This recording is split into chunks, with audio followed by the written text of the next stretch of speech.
Барлықтарыңызға сәлем, құрметті көрермендер. Бүгін сіздермен біз сұраулы сөйлемді құрастыруды үйренеді екенбіз. Сұраулы сөйлемдер жайлы әңгімелесетін боламыз. Жалпы ағылшын тілінде екі сұраулы сөйлемнің түрі бар екен. Біріншісі ол жалпы, екіншісі арнайы сұрақтар. Жалпы сұрақтар дегеніміз ол жауабы я немесе жоқты қажет етеді. Жалпы сұрақтарды біз алдында өткен болатынбыз. Am I a student? Yes, I'm a student. Yes. Немесе no, I'm not a student. Яғни я немесе жоқ деп жауап береміз. Бұл арнайы сұрақтар. Ал жалпы сұрақтар дегеніміз ол бізде WH question деп аталады. Неге оны арнайы сұрақтар деп атаймыз? Себебі оның жауабы я немесе жоқ деген жауапты ғана қажет етпейді. Ол арнайы ақпаратты қажет етеді. Сол үшін арнайы сұрақтар дейміз. Олардың барлығы дерлік, барлығы дегенде бір-екеуі бар, WH-тен басталмайтын. Бірақ сұрақтардың барлығы дерлік, бір-екеуінен басқасы WH-тен басталады екен. Алдымен сұрақтарды құрастырмас бұрын, ол сұрақтардың түрлерін қарастырып алайық. Біріншісі ол түрлері дегенде қандай сұрақтарымыз бар екен. Ағылшын тілінде қандай сұраулы сөздер бар, соны қарастырайық. Біріншісі where, қайталаймыз. Where, қайда?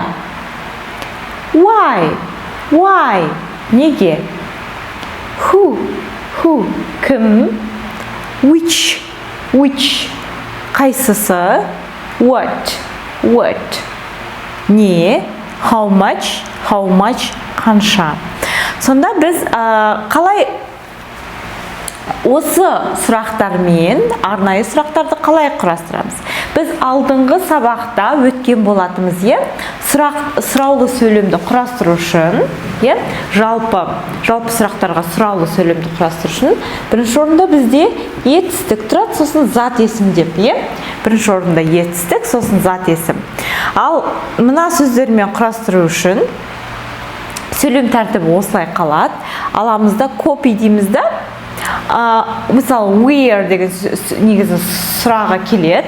Where'ні копировать етеміз да, деп ставить етеміз. Сонда where am I a student болады. Немесе where are you a student? Сен қайда студентсің? Сонда арнайы жалпы сұрақтың жалпы сұрақтың тәртібі қалады да, алдына мына сөздерді қоя салсақ, арнайы сұрақтар шыға келеді екен. Мысалға алатын болсақ, сіз айтқыңыз келеді. Ол неге студент? Ол неге студент? Біз жоқ деп жауап бермейміз, арнайы сұрақты жауап айтамыз. Себебі ол оқығысы келеді, содан кейін ғылым жолына барғысы келеді деген сияқты жауапты қажет етеді. Сонда сұрақ құрастырып көрейік. Ол неге студент? Ал айт бірге. Why, дұрыс, is кетті, she a student.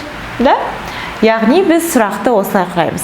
Тағы, неге ол? Почему она? Неге ол деген сұрақ қалай болады? Why is she? Дұрыс.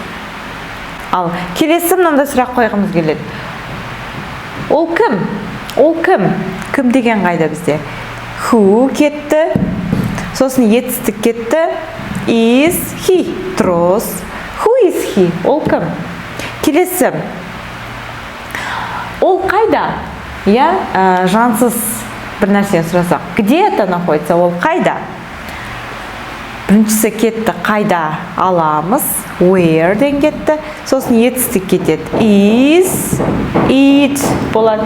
Where is it?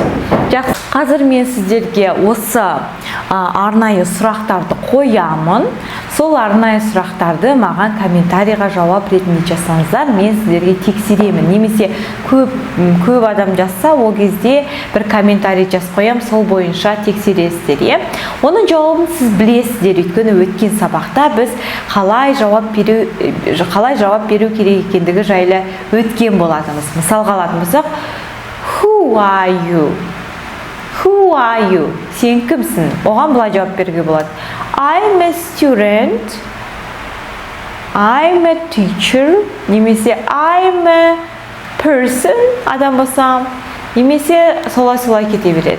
Келесі сұрақ. Where are you? Where are you? Қалай жауап береміз? Комментарийға жаз, тексерем. What is it? What is it? Оны жауап бер. Келесі. Where is your mother? Where is your mother? Жауап береміз. Осымен біздің сабағымыз тәмам. Егер де сіз үшін ақпарат ақырын жететін болса, онда қайтадан көрсеңіздер болады. Өйткені әркімнің қабылдауы әрқалай. Сол амандықта жүздескенше әрбір қазағым ағылшынша білсін. Сау болыңыздар.